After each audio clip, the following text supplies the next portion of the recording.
Around goes Kyle Busch. The 18 spins through one. He gets it straightened back out again and headed the right direction. And everybody scatters behind him, but he's got a lot of ground to make up.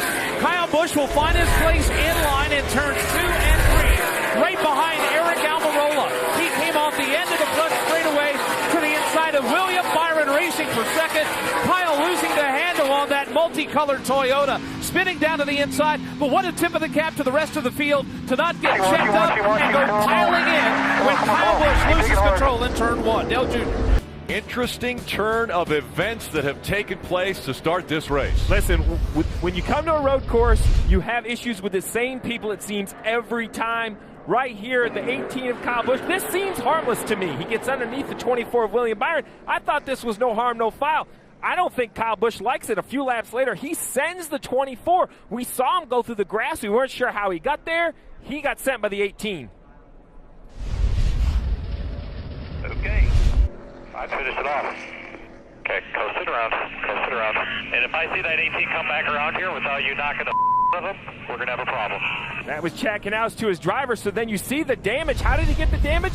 After the green and white checker, you see the 18 slowing down. William Byron goes up and runs into the back of him to show him his displeasure. The problem is the damage is all to the 24. You've seen it all in nonstop, and the crowd here loved it when Bubba Wallace got behind the 18 and turned him. The chaos everywhere around the 2.5 mile, 7-turn road course, and it started with a 7-time champion, Jimmy Johnson. We know the pressure. And you see right here, Bubba Wallace and Kyle Busch beating and banging down the front stretch. A big shot by Kyle Busch. Bubba Wallace says, I don't care, you're done. I'm sending you into turn 1. And listen, Bubba Wallace might have become a fan favorite with that move. Yeah, a lot of contact here, and both drivers very aggressive on the front stretch. And then Bubba Wallace, after the 18 went by him, just decided, well, you're not gonna go any further around this turn. I'm gonna spin you. Yeah, and this was the second accident in a cycle, if you can believe it. Yeah, I mean, we remember where Bubba Wallace was turned around in the carousel. I think we know how that all started. Seems to be something going on with these drivers throughout the race. There you see the 18 and Joey Logano just behind him in the 22. Kyle Busch has had a very eventful day and right now running 23rd. And recovering nicely, Rick. Up 6 positions since this last restart. 22 laps to go. I think there's an opportunity to get a few more as fast as that 18 is.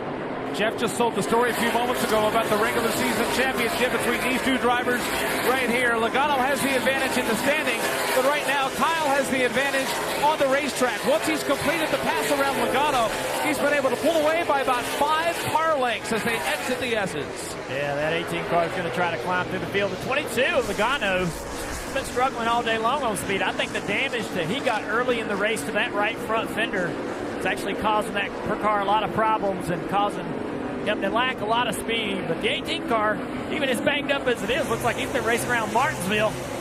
Still got a lot of speed in it. Yeah, with that damage on the nose, you see the hood all buckled up. That's got to be really hurting the car. How the car drives, a loss of downforce for sure.